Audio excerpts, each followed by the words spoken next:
Hello, and welcome to How Things Connect podcast, where we share insight and wisdom on healing, regeneration, and empowerment that integrates the heart, mind, body, and spirit on a personal and planetary level.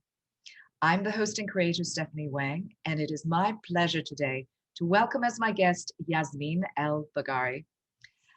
Yasmine is a native of Morocco, and she is passionate about connecting people and bridging cultures to encourage a more peaceful and caring world.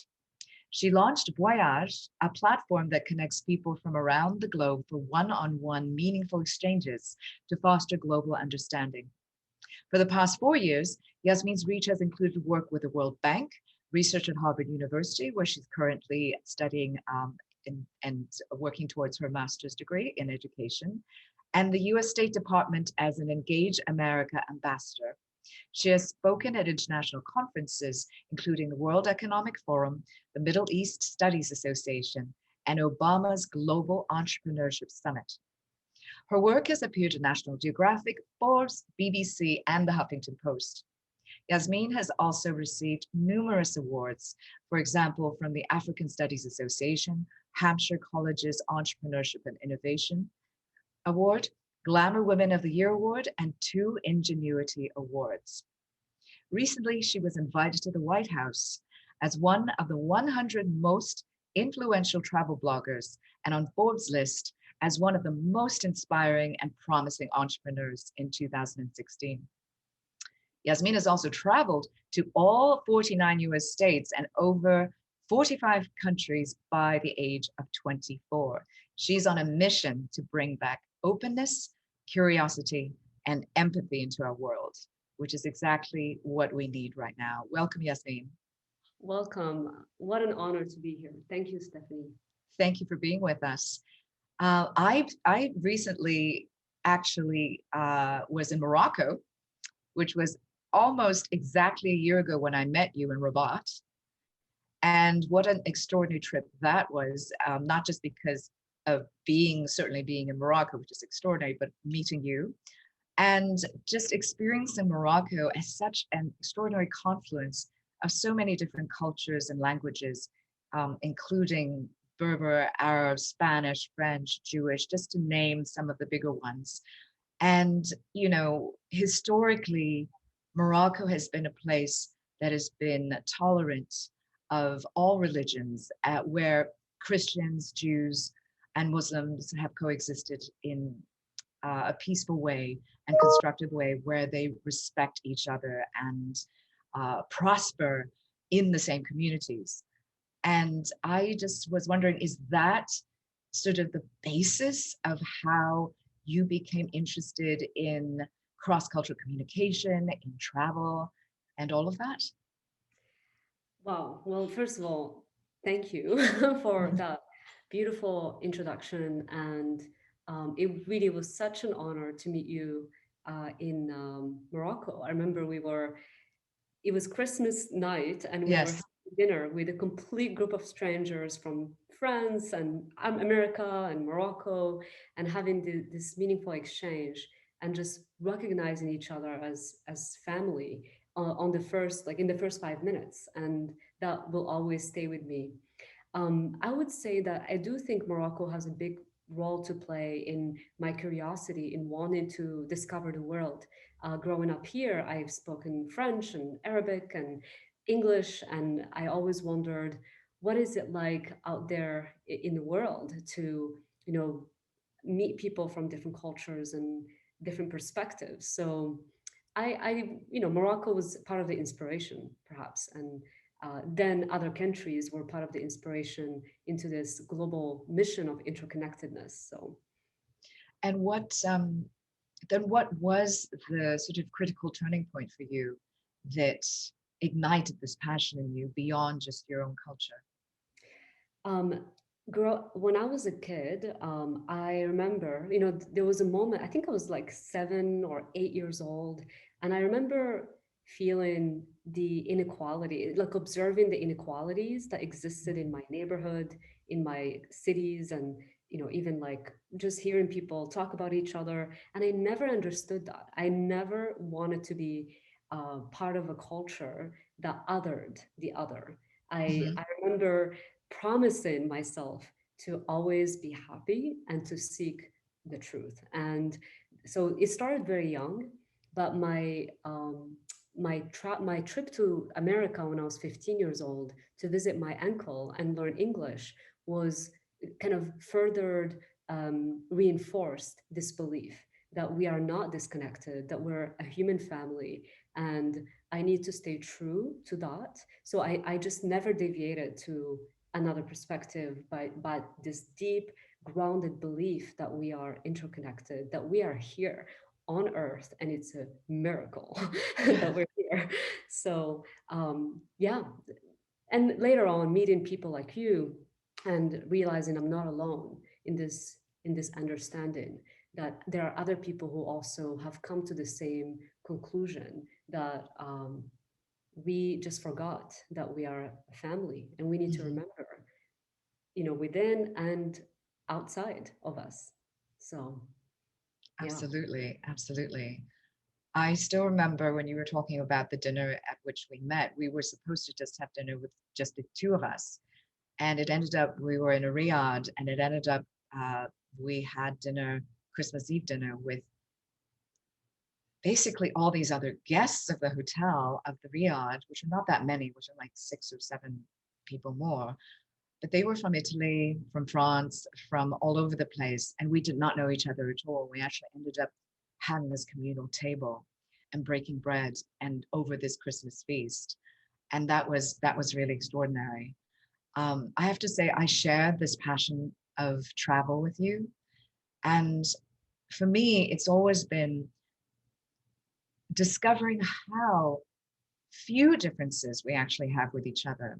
In fact, the more you travel, the more you realize there are so many more commonalities between, doesn't matter any religion or race or culture or country, that there is so much more in common that we have in terms of our values, in terms of family, things that we, love, being able to worship your own way that you wish, being able to be free in being who you are in your country. If I mean, not that's not unfortunately not always the case for a lot of people, but that is a common desire. And so, I completely share that love of travel and that idea of, that there's so much more common between us. And this is such an important time right now, given that the polarities have become so extreme in our world. Not that they weren't there before, but that they're, instead of, I suppose, seeing them as unique differences and sort of being able to hold space for all of that, we vilify the other because of those traits that maybe are not like ours. Absolutely. So I'm just curious, like throughout this last year, that you have been, through this, through the pandemic and through this difficult time, what have been some of your insights into the situation we're in globally? Mm. Well, I feel like nothing is new. We Hmm. have been in like the division has existed for centuries, and perhaps even ever since the world was created, and we've always. It's just that I think this last year with the pandemic, the veil has been removed, and more people are able to see the inequalities and the differences that exist in our systems. And this is why it is time that we show up, that we awaken into our gifts and who we are, so that we can contribute to our communities and our countries and our planet. And so for me, I am so grateful that I had the opportunity to come back to Morocco. I actually had to leave due to immigration, and at first it felt heartbreaking, but then look, in hindsight, I'm so grateful that I had to return, because spending this time in my country of origin, I left quite young. I was 17 years old when I Hmm. left Morocco. And I had my own stories about Morocco and the inequalities that existed. But then I discovered something deeper, which is the spirituality, the kindness, the hospitality behind those I think everything is in paradox. The inequality is always there, Mhm. and but we can also experience the joy and the belief of love and positivity. Both can coexist. That doesn't mean that I'm just a happy person. I'm also experiencing the pain of humanity, and both coexist within me every day. And I might appear like a happy person, but I actually go deep into the pain as well, and have found myself crying a lot this year, alone. And I have been living alone by the Mediterranean Sea for 7 months, and um, I mean, it's miraculous, right? It's accepting all of the emotions and being okay with it. So the growth and the transformation is just more of the acceptance that it all exists, and we just, whatever is coming, whatever Mhm. emotion is showing up, to accept it, and to go in and to grow through it. And that opens your heart even more. And so it's nothing new. I've always been experiencing this, but I think this past year it's been more intense. The intensity of the emotion has been Absolutely. like, and I think we've had conversations about. Yes. Yes. I mean, same here. Same here. There's so it's so easy to get distracted by externalities, right? By whatever the politics are of the day, whatever meme is happening, whatever um, particular incident. But looking at this as a gift, I think is the past year, and still continuingly so because this is not over. And nor do I feel that we will really go back to where we were prior to this, to 2020, which is not necessarily a bad thing at all, in the sense that this last year, in many ways, since most of us have been isolated, has been an opportunity to hold space for ourselves, actually. And whether it's just you alone, you with a family, with family member, either way, you're in your bubble, right? And as you mentioned, Yasmine, our feelings are um, more visible, more accessible to us in that sense. We're not distracted by busyness, which is really valuable, which I'm sure a lot of people have experienced.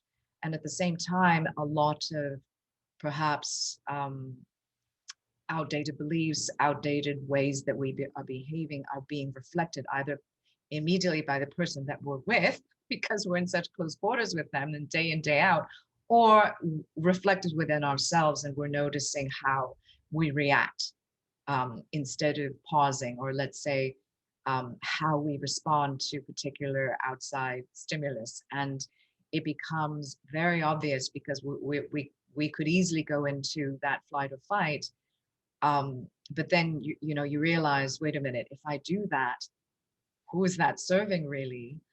And it's what, for me, and I'm curious if this has happened to you as well, that has come up for me is really this idea of integrity.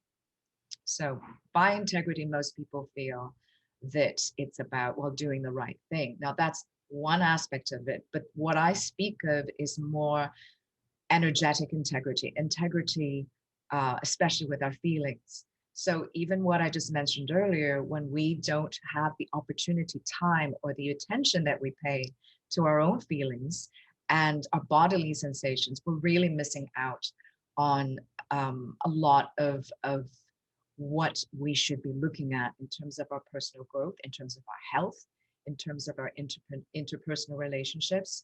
And that really, to me, has been a huge gift of this last year, which is bringing us into a place where we have the opportunity to integrate. And I don't know if you have some experiences of that as well. Oh, absolutely. And thank you for sharing your that. And I fully relate. I'm a huge believer in transformation. That's actually part of why I decided to go back to school and study human development and psychology. And people, some friends tell me like, well, how does that connect to voyage? I'm like, well, it 100% connects to the mission, because the more we understand ourselves and each other, that's how we can connect in a deeper, more authentic way. And so I have been diving into childhood trauma, and even being in Morocco, of course I've had trauma, and we all do. We all have traumas, and I think the more we go inward and start to understand what are the trigger points and begin to heal those, then we come back to wholeness and come back to embodied, empowered selves, and we lead from that place. And so I think it's so important, for anyone who's listening, to explore that path. And it doesn't take you away from your work or your family. It enhances it. It makes it richer. You have deeper connections with your parents and your kids, and your community and at work. And so, I'm not afraid to go into the trauma and speak about it. It is hard when you're in it. So what I did for months is I just left the virtual world and I just stayed in silence for a few months, which in retrospect was really important, because if I had stayed virtually online and socially connected, I the learning would be different. And being alone and just being by myself, completely isolated, there were so many insights and lessons that I was able to discover on my own within me. And that shows how much wisdom we hold within ourselves as a human race. And that's a beautiful discovery in itself. That's like your internal voyage, your internal journey. Yes, yeah. So even though you were not traveling, let's say, constantly to a lot of different places, you were doing that within your soul, within yourself. And that's beautiful, because we forget how multidimensional we are and how many aspects that we contain that we just normally don't even visit. It's like Oh, your best friend that you don't see, which is you, in and many ways. that voice you have, right? I mean, when people are like, I know sometimes when I wake up, I have all these voices like, you need to do this and you need to respond Mhm. to the email. And there's all these voices that really put me away from my present self. And the more I let go of those thoughts through meditation, through, healing, I become more present and I can show up in every moment. And then I notice how everything is happening. I don't even have to effort or have a plan or a strategy. It is actually happening the more I trust within that flow within myself. So it's kind of amazing Mhm. to realize that. And, even as I'm saying it now, I'm like, okay, Yasmine, trust yourself, let go of your thoughts and be present and see what happens every day, every moment. It's so true. And it's a practice to cultivate, right? Because you can think about it intellectually, but until we step into that and start to embody these new ways of being, that's never going to happen, nor will we have the joy of discovery, of the wonderment of what can actually take place. So I want to address something you said earlier. We all have had trauma in our lives. And in many ways during this time when we've been alone, and a lot of us have been, myself included, how have you, for example, mm, I know you're studying human development psychology at the moment, but also within yourself, what are some of the methods in which you have actually started to or have processed a lot of this trauma?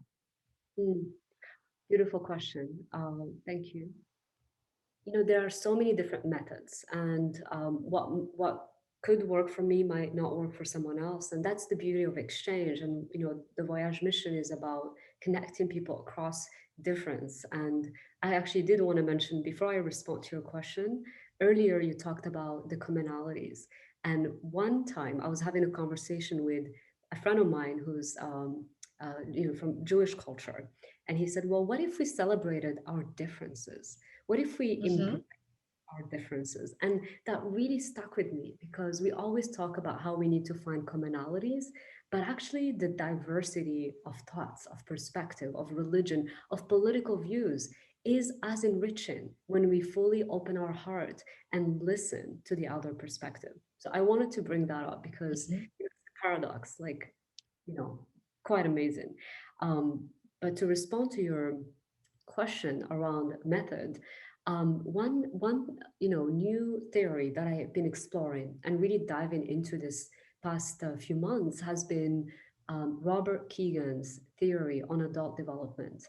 And essentially, he talks about the 5 stages of development, how most of humanity is in stage number 3, which is around socialized mind. Like we believe what others believe. It's all about the attitude or cultures and Mhm. beliefs.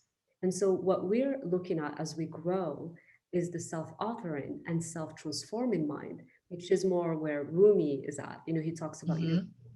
love and humanity. And stage 4, which is where also, like, I think, if I'm not mistaken, is around 17% of humanity, Mhm. is the self authoring mind.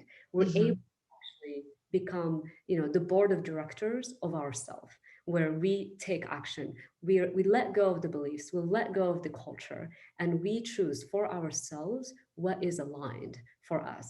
And Mhm. that's a beautiful way to live. So that has been helpful to understand that framework.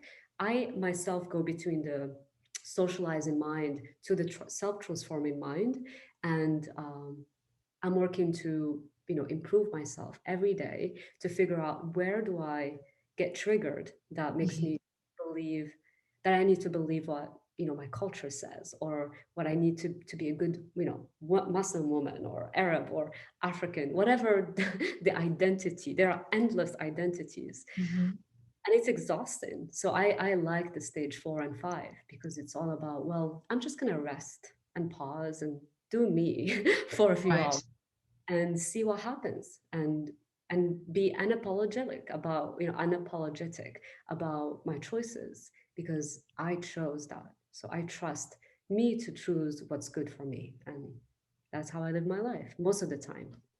Absolutely. And I feel like, you were talking about those different levels. And for a lot of people, there's this idea that, well, if I'm Christian or Jewish or Muslim, that means X, Y, and Z. Or if I'm from Hong Kong or from Morocco or from Peru, this is who I am. And those um, one's culture, family, all of that is totally valid, of course, and we all have our own experiences in our lives. But instead of looking as it, as an or but, you're really looking at it as an and, right? It's, well, I may be Chinese, but I'm also someone who has lived here, here, and here, and therefore my what I consider my culture is really a mix between X, Y, and Z, or and it doesn't matter. The point that you raised earlier is so important, and the 3 things specifically: openness, curiosity, and empathy. Because yes, it's good to recognize where we do share sacred values, because that's a good way, if there's 2 groups who are already kind of in contention, um, because of their differences, it's a good way to ground. But then from there on, we start to open up a space for respect. And with that, you're like, okay, well, maybe I just have particular ideas about this particular culture or this particular sexual orientation or this particular way of being and living, but I don't really know. And we actually share a lot of the same values. So, well, let me ask the other person, well, what is this about? Can you explain it? And that curiosity itself starts to open up a new space. And I completely agree with you, because the truth is we are all of us on this planet are unique people. And perhaps it was much more convenient in the past because we had to go through many ice ages. We had to survive on the planet. Then there was the patriarchy. Then it's like, okay, you're in this box and you're the worker, you're the farmer, you're the assembly line factory person, and you're the office manager, et cetera, et cetera. It was a way for us to structure so that society could run a particular way. And I feel that the great transition that we're going through right now is exactly opening that paradigm so that we could have alternatives. And it's not that these paradigms didn't exist prior to last year. I'm not saying that at all, but in fact, they have existed and have been presented to us and have been accessible to us through many different cultures and ancient wisdom traditions. But right now, we are, because of the collective, literally the collective experience we have had together, because of the pandemic and all the consequences of that, we now share in real time a having gone through a similar experience, which then gives us again something that we can all relate to. And I feel that that's very valuable in order for us to move forward, because it's until we can really share that pain, share those experiences, share that loss, can we and really see each other for it, not just to blame, oh, you know, where did this come from? Where did the virus come from? Or, you know, oh, you guys are terrible with masks and we're so much better with masks and we're better than you. And look how, you know, terrible your system is and how much better we are. It's not about that. What it is, if we choose to look at it that way, and that's the crucial thing, right? Is this, you know, what is it that we choose and how is it that we choose to move forward? If we choose to open up and see this as such as this sort of gift for humanity, we get to appreciate each other for who we are, and that is always going to be different. And to be able to hold space, you don't have to agree with the other person, but to hold the space for all of it to coexist is enormous. Because if we allow that, first of all, for ourselves, because half the time we're not even in touch with how we feel, you know, to begin with, or, you know, who we allow ourselves to be, we then open up and have more compassion towards the other. And we start to see the other with an equal level of compassion that says, you know, I don't have to judge because I no longer judge myself so harshly. So then that creates a level of openness, acceptance, respect, and forgiveness, and connection with the other that really is where that elevation can happen for all of us. Mm. Yes, yes. Everything you said. You know, Amazing. I'm curious also that, because one of the things that Voyage, your platform, which is amazing, you're in the process of continually developing that. And one of the things I loved, you know, that I love that you do is having these discussions. And I feel more than ever, people are yearning for authentic connection, right? Not just, oh, social media, oh my God, people liked my post, whatever, but real connection and seeing past all the noise, because we've been forced to go into silence really this last year. And I'm curious, how has that shown up for you in terms of work, even though you have not been physically traveling at all? And how has that kind of um, inspired you, motivated you to go forward with Voyage? Mm. Well, it's beautiful. You know, oh my goodness. Wow. I just, the moon right now. It's like orange. Well, the full moon. Yes, we are. We're right now in the full moon. Yes. And it's just beautiful. And actually, just looking at the moon right now reminds me of our interconnectedness. And I've had, you know, coming. So, first of all, I have an anecdote story that is Please.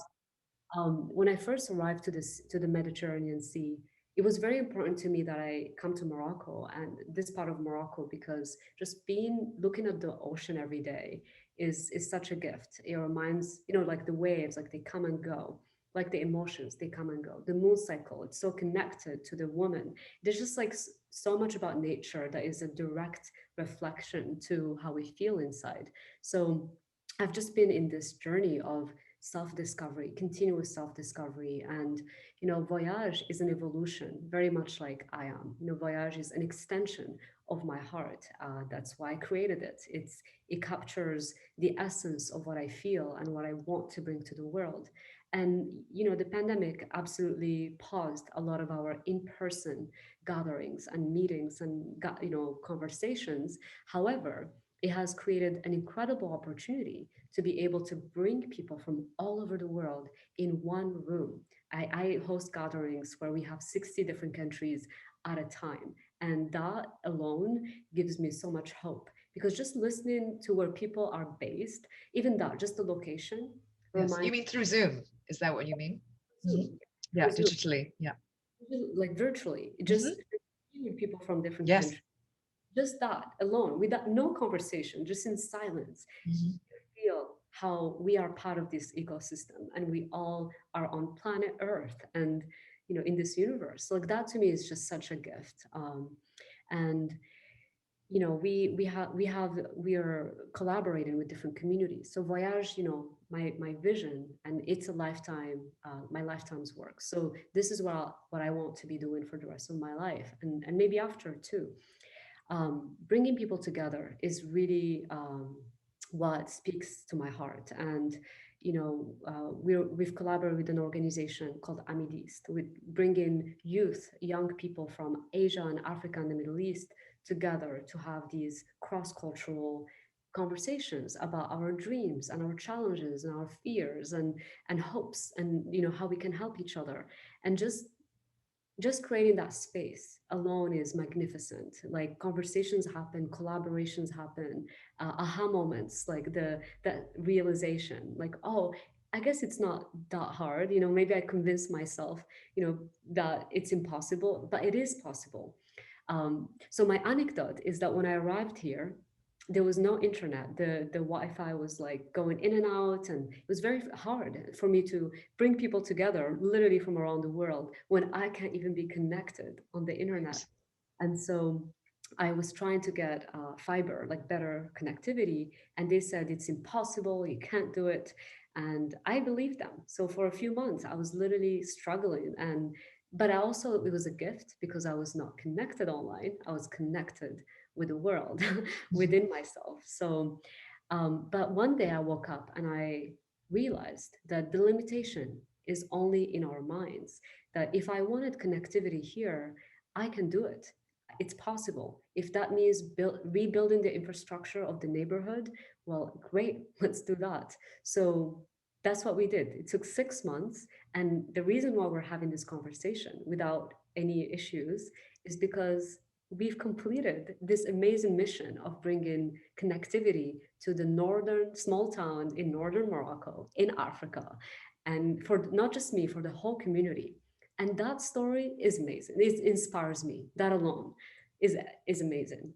Amazing. Please, I mean, can you share more details? So there was nothing, or there was very slow and intermittent internet, and then so you basically tell us what you did. Did you reach out to Yeah, your neighbors, literally?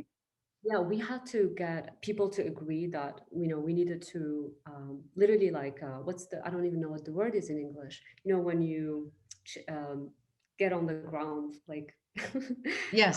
Get your hands dirty. yeah, well, like you have to bring like workers, and they have to Yes. change the system, like, and Right.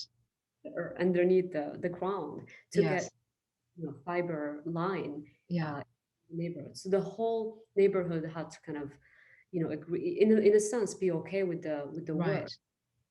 But it was the whole process was beautiful. Even meeting the workers, meeting, That's amazing. Yeah. my dad came to help some for a week, and he was bringing them tea, and we were having conversations with And you them. were leading this effort. Well, it was a co-creative effort. Mm-hmm. It was I had the vision. I'm like, yeah, fiber in northern Morocco, please. Yes. And but it was a co-creation. And it was me, and it was the local authority. It was Maroc Telecom, the national telecom company. It was all of us. Amazing. Yes. And now Yes. fiber, and the neighbors have fiber, and having good internet is like the basic need for right now for everyone. So this inspires me to it makes me think about African countries, Asian countries in rural Mm-hmm. areas. Like, how do we get Yes. so we have these conversations with people from all over the world. All 8 billion of us need to be together having this Mm-hmm. conversation. So Yeah. interconnected story. That's such a thank you so much for sharing, Yasmin. That's a beautiful story. And had you not, I think starting from having that vision and then kind of not giving up and going, wait a second, that's not, let's look at where the opportunity is. And I don't have to settle for just no, right? And too bad. And well, how can we do this together? And you were the one who had the vision, and then you got everybody, into the same vision, and it was done certainly in a co-creative process, but that would not have happened had you just given up, had you just, and I think that's such a good lesson for all of us, that even in the worst moments there are always these beautiful opportunities for us to discover how we can transcend our own limitations in many Absolutely. ways. And in this way, not only did you bring internet, I'm sure everybody else is super happy about that too, just nobody had thought about it or had the same feeling of like, oh, it's not going to work, nobody's going to listen to us, we're just, some small town citizen, but the fact that everybody has done this together, it's created a new reality, right? And into what is possible. And that is huge. That stays with you for life. And so the next time the town has an issue with, I don't know, electricity, something else, then there is much more of this spirit of how can we make change together for the positive. So thank you for that inspiring story. And what a great example Thank you. and what great vision and leadership. Thank you. I know it's so simple, right? Like it's not, it's Mhm. so simple, but yet the same, vision could be applied for anything. And Yes, people are listening to us, whatever challenge you have, it could be small or big, you don't have to create SpaceX or Tesla, or like you could right. just do it for your local community, your family, like food, anything, like just take action, like move your body, just go Mhm. do it. And one quote I want to share with Please. and with you, by May Jemison. I saw it today and I'm like, yes, never limit yourself because of others' limited imagination. Never limit others because of your own limited imagination. I love that quote. It's so good. Yes, yes. And anytime, it's helpful that anytime we're like, no, I'm not going to do that because, whatever our internal mind is coming up with, and just to say, no, that's a limiting belief. Or to question, is that a limiting belief? That's a limiting belief. Most Yeah, of the time it is. And absolutely. yeah, and I love that quote. Thank you for sharing that, Yasmin. Of And course. I would love, because you've traveled to so many places and because I'm sure you've come to places where maybe people have had assumptions about you. Let's say all they know is that you're a woman from Morocco who's showing up, right? And I'm curious, like, what are some of the stories you can share about coming together, reaching, a new understanding, breaking down those boundaries, and actually, because as you are moving through the world, you are bringing voyage with you. You are bringing your mission with you. And I would love to hear any other stories that you care to share about Absolutely. Well, I mean, the first thing is, and wow, the moon is so beautiful right now. that. When I was 17 years old, like the reason why I came to America, like literally the program was to break down stereotypes about being African and Muslim and Arab and being a woman. So that alone is like, I didn't, it's like I was given that mission at 17 and it became my life's mission. It just, I started so young and I'm like, I love this. I could do this my whole life. And because it involved really getting to know people at a deeper level, not just, okay, you might have misconceptions about me, but take an opportunity to get to know me first and then make a judgment for yourself. And what I found is that even if people had very strong beliefs about, Muslim people or Arab or Africa or Mhm. anything, because I checked all the boxes of any stereotype that you can, not all of them, but some of them. Being African, like, why are you not black? Being Arab, like, why are you not wearing a hijab? Being Muslim, like, are you a terrorist?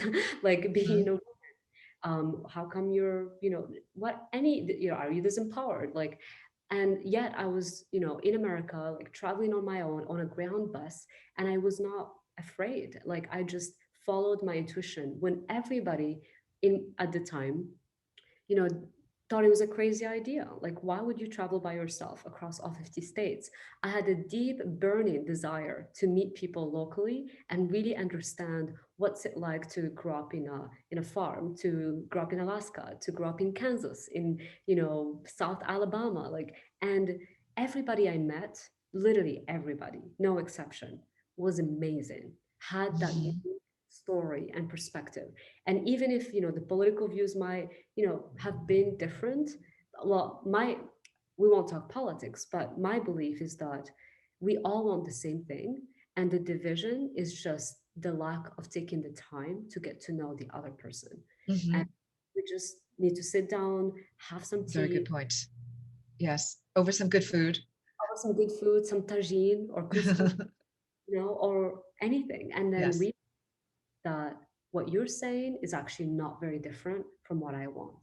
Right. And that realization, I've had it over and over and over again, that now it's so deeply ingrained that I can hold different perspectives and still Mhm. discern on my own without, just like Right. making conclusions or big statements. So that's Yes. an exchange, it's a cultural exchange. Like that. Yes. Yes. And we forget that, just because we can hold space with someone else's belief doesn't mean that we're sacrificing our own. And there's this, again, this very dualistic way of seeing things, that which we are, um, for humanity, I think right now, this is what we're struggling with. We're actually, I believe we are actually transcending this duality state into, um, into a state where we can be able to perceive and live the whole, and in a way that, um, that doesn't do the that doesn't that respects instead of denigrates the other. And I feel, and as I completely agree with you, and that was such a, and I'm sure, equally on your side, you probably had a lot of assumptions too about people from a particular state or particular, and you also, as you said, you're like, wait a minute, these are amazing people. And this is always true, I feel. And so yeah, that's extraordinary. And also that it is through our unique expression, is this is what makes our world so rich.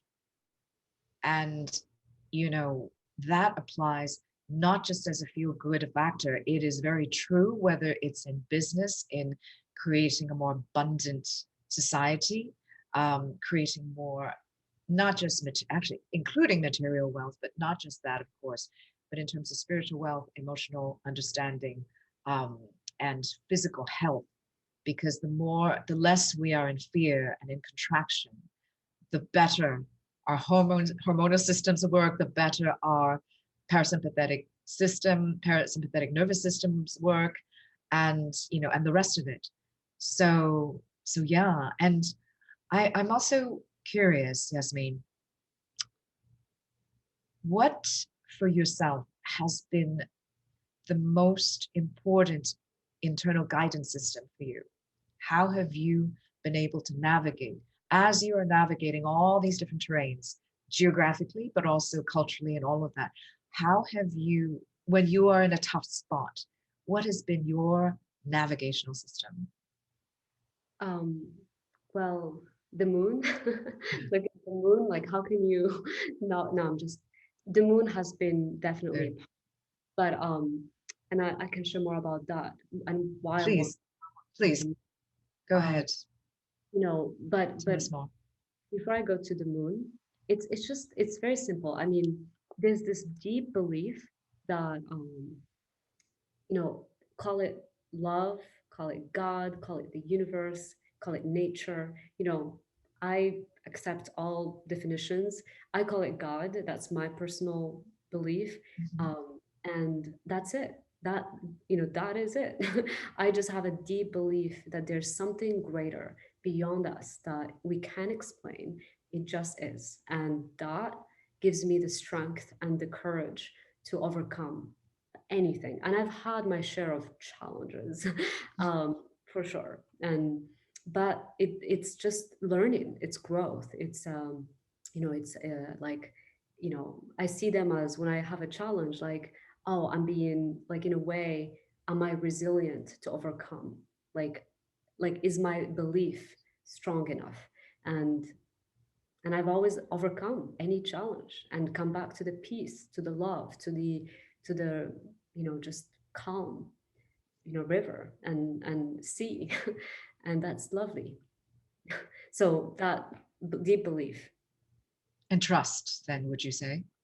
And trust, and trust, and trust, and also believe in humanity. I do believe in our capacity as humans to grow and to awaken and to come back to the peace. This is why I feel like we need to talk to each other and Yes, one another to get to. absolutely. Absolutely.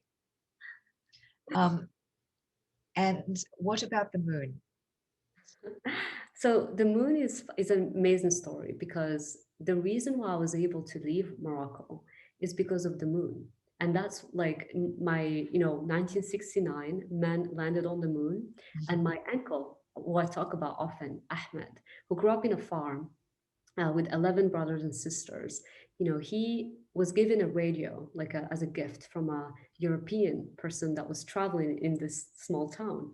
And he heard that man landed on the moon while he was riding a donkey, which I think is just amazing. Just picture a young boy, 14-year-old, riding a donkey in Morocco, and listening to a radio and hearing that man have landed on the moon in 1969. That is amazing, and it inspired him to take action. So he left to America to do big things and give back to his family.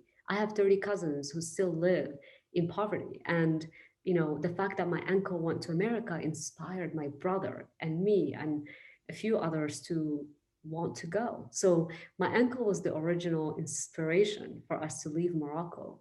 And when I finished my 50th state, Alaska, about a year and a half ago, I basically could feel that the next journey is space.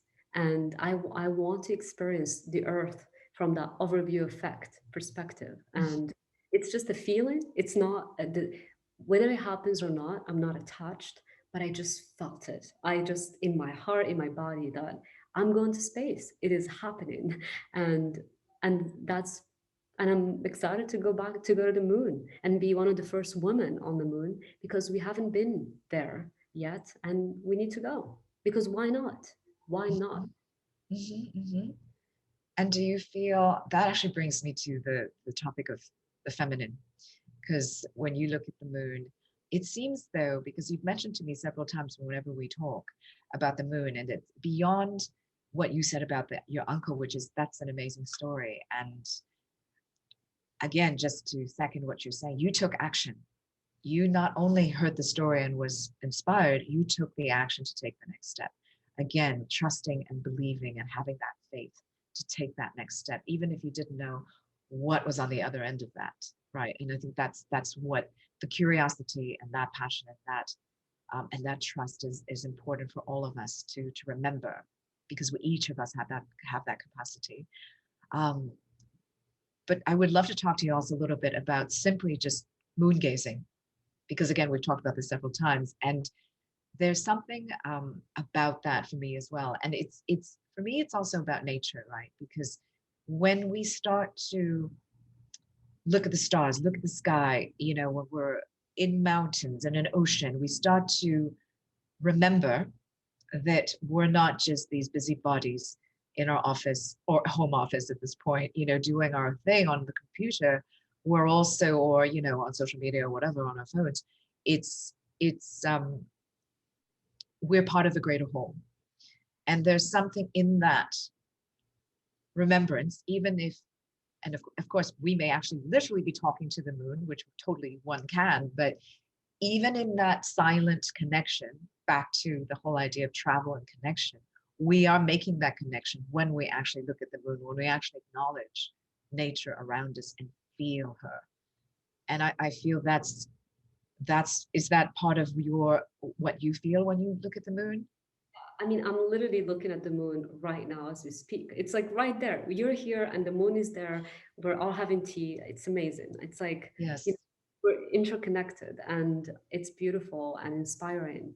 Um, yes, it's exactly what you said. Remember when you were in the Sahara Desert in Morocco, Yes, yes. and like there are millions upon millions upon millions of stars that you can look at, and that experience, when I meet the Berbers and the indigenous people, like they know and they believe it, and Mhm. that is really the invitation, is to remember, because we just get distracted. There's so much going on. We innovated, which is great, but we can't forget where we come We from. come from. Yeah, It's like the feminine masculine energy, like we have to stay in balance, otherwise we deviate. absolutely, absolutely. My favorite place when I was in Morocco was definitely the Sahara, and gazing into that starry sky was extraordinary. There was no speech necessary, no words sufficient to describe the feeling, just being in presence of that. And again, feeling our connection, feeling that we're just a small part of the greater whole, is so invigorating and so comfy and cozy, actually. And it's so loving to Mm. know that we're part of this greater whole, you know. I would love to ask you as well, as a woman, and a woman traveling alone often, and how, how has how have you been experiencing the feminine, and how has that shifted for you over the years, especially right now? Because I feel there's such a resurgence, and I'm not talking just about women, but certainly for women, but also just rebalancing, as you said, rebalancing the feminine and the masculine. How has that shown up for you? Mm. It's a good question, and it's very complex, right? It Mhm. has so many the question itself has so many layers.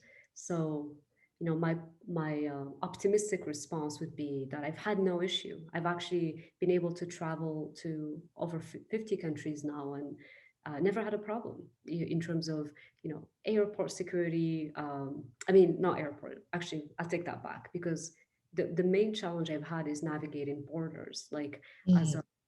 as a Moroccan, there are so many laws, like policies, that won't allow me in some certain countries, or I need to apply for a visa, but it will take a month, but then I miss an opportunity here because I need to be back in Morocco and I live in the US. And it's just the immigration system, like the whole immigration system needs a revision globally. And I think this whole idea of borders needs to like evaporate. I Mhm. really believe in a nation, less world where we could move around the world effortlessly, where we could, that's my dream with Voyage, is that people could travel anywhere, anytime, and feel at home, that deep sense of belonging. And so that's one, is I would say visas and immigration, like that's been hard to navigate, but I'm also grateful because now I understand the challenges that most of humanity faces in moving to another country, in Mhm. migration, in immigration, refugees. Like that's really something that needs our attention. So that would be one. In terms of the, as a female and the male dynamic, I would say, I am someone who demand respect. I don't, like, energetically, I just hold myself in a way that people just don't, or man, or just, I just, I'm here, and I ask that you respect me. So that's it. And end of the conversation. And because of that, I've never had any problems. And if I do, we talk about it. I educate, I share how Mhm. and How you most feel? Mhm. and most of the time they're responsive. So I've had uncomfortable situations for sure. Like a lot of women, especially in business, in conferences, For yeah, sure. Mhm. you know. Yes. Yeah. So Yes.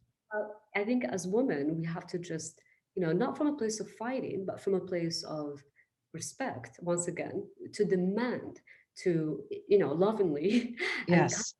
be respected and to be an equal. So that's two. And then the third one, I would say, I'm not wealthy, so I have, really counted on the generosity of strangers to be able to travel around the world. That's how I've been able to go to all 50 states, is I've literally been homestaying with people for free around the world. And this is the new economic model that I see as an opportunity, is the sharing economy. We get to share our homes, our spaces in a way that is affordable and accessible for everyone. And So safe. Right? so I'd say, because otherwise, money, travel is a very expensive privilege. And it's important that people know that I have traveled the world, but in a way that was very much around hospitality and generosity of strangers. And that's why I'm creating Voyage in a way that is about sharing homes and you know, like experiences for free. So Right. it's a new model that I'm still trying to figure out. Well, I wish you all success, and and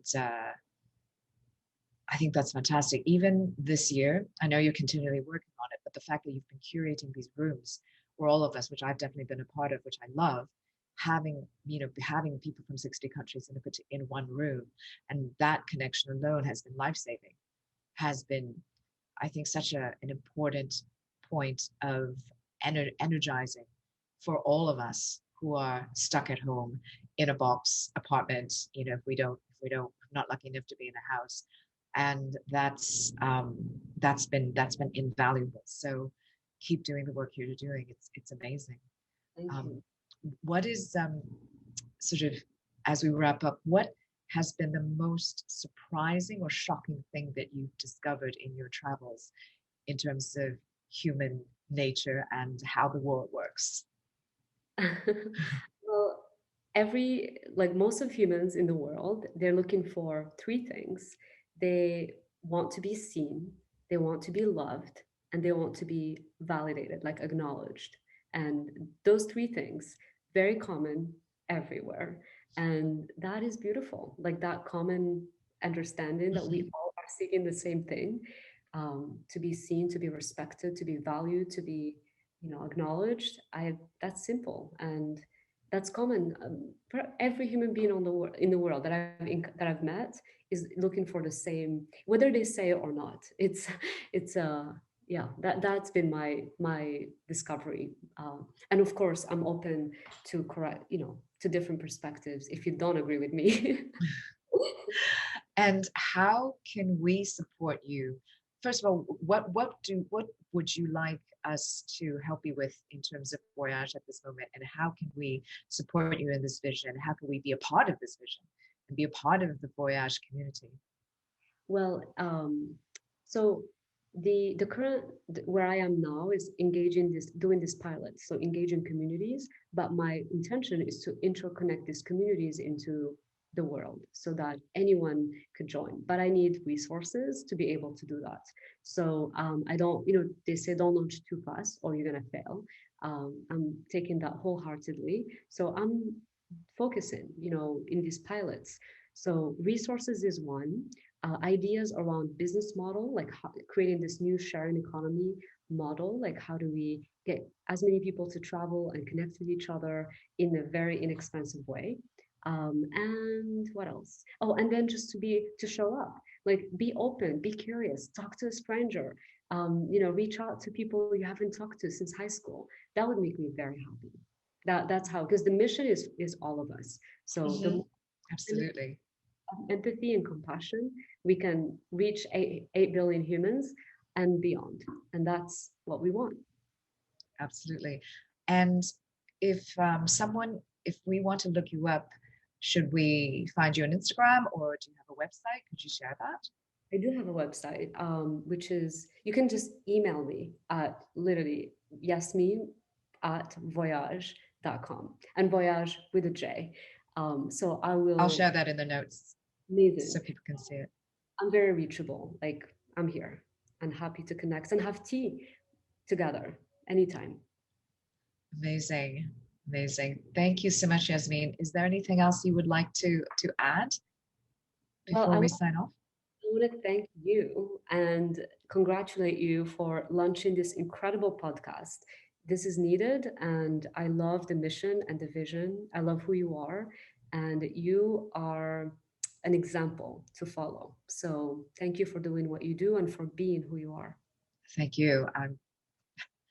Again, thank you for being one of my first guests on the show. And I wish you all the best. And please let us know, keep us posted as to what you're up to, and all success.